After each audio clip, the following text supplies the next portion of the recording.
Alright, so I just got finished watching Dragonball Super episode 19, so I'm going to talk about that while it's still fresh in my mind.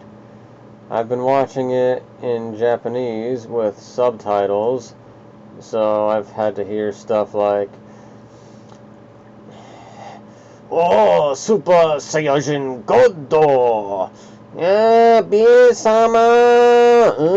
Son Goku!" But I've been putting up with it. Usually I don't like to read anything I'm watching, but I'm making an exception for this.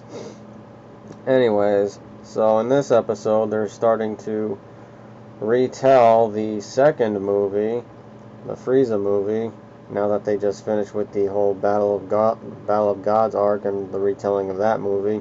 We're moving on to the next one, so we gotta wait for this arc to be completed before we actually see something new and for the series to continue.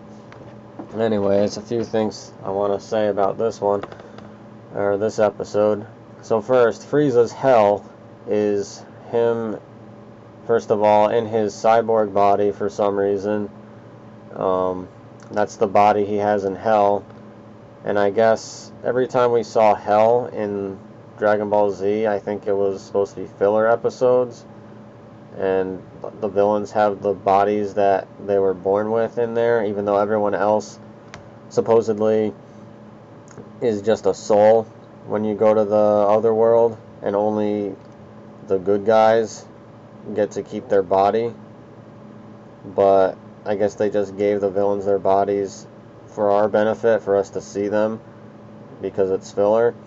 So that didn't make any sense, but I did like seeing it in the series.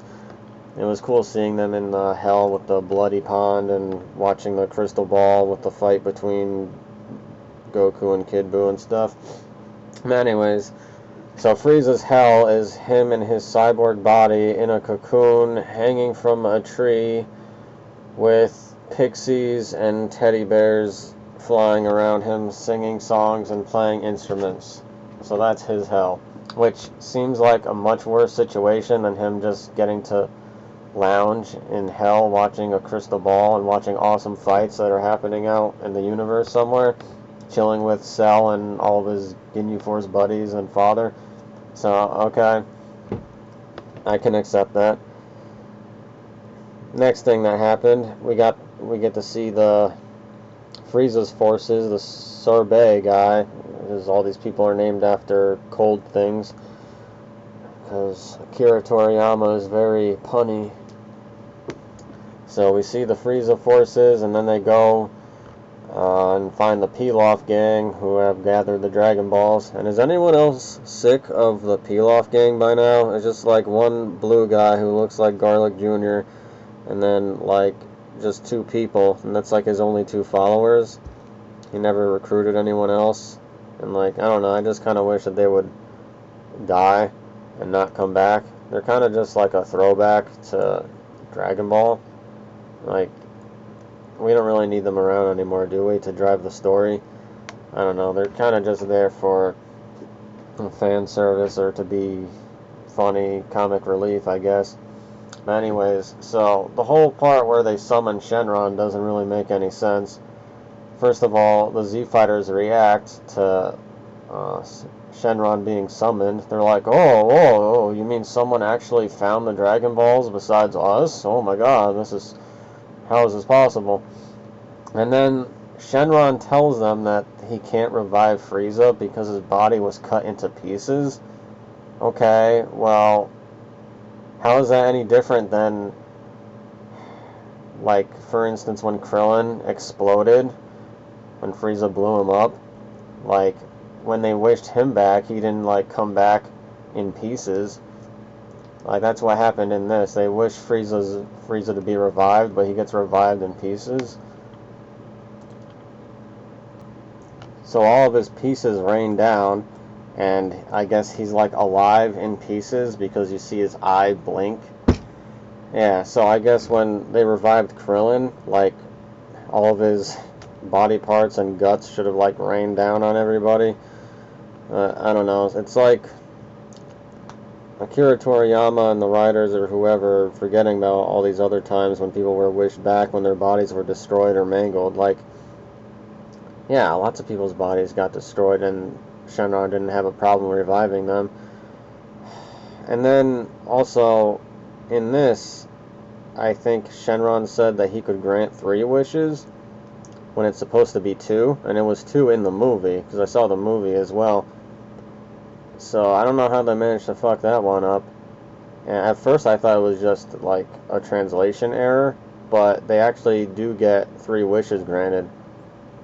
The Frieza Forces wish for Frieza, and then Shu wishes for 1,000,000 Zenny, and then Mai wishes for ice cream. So that's 3 by my count. So if they did that, why wouldn't they just like actually make their wish of world domination right then? Like, I get that I guess it's to be funny, and the point is that the Pilaf gang is incompetent. But yeah, it's pretty stupid. It's actually kind of more frustrating to me than funny. Like, they could have just wished for something better. Yeah. And of course they're going to come back at some point. Anyways.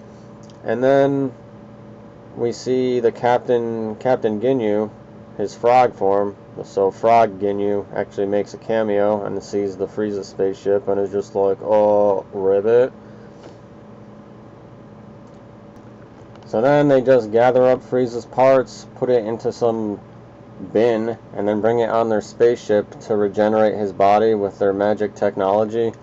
And then he comes back to life, and then the episode ends. Oh, and then we see Goku and Vegeta wearing aprons and sweeping at some point. So that was their role in this episode. And yeah, that was the episode. It was okay, I guess. But I'm actually surprised that they got all this stuff together and everything happened in one episode where Frieza got revived without it being dragged on for a few episodes. So I'm happy about that. I just want to kind of get through this arc as well so we can actually get to a continuation of the story and not just a retelling of what happened in the movies. So I'm looking forward to when that happens. Alright, the end.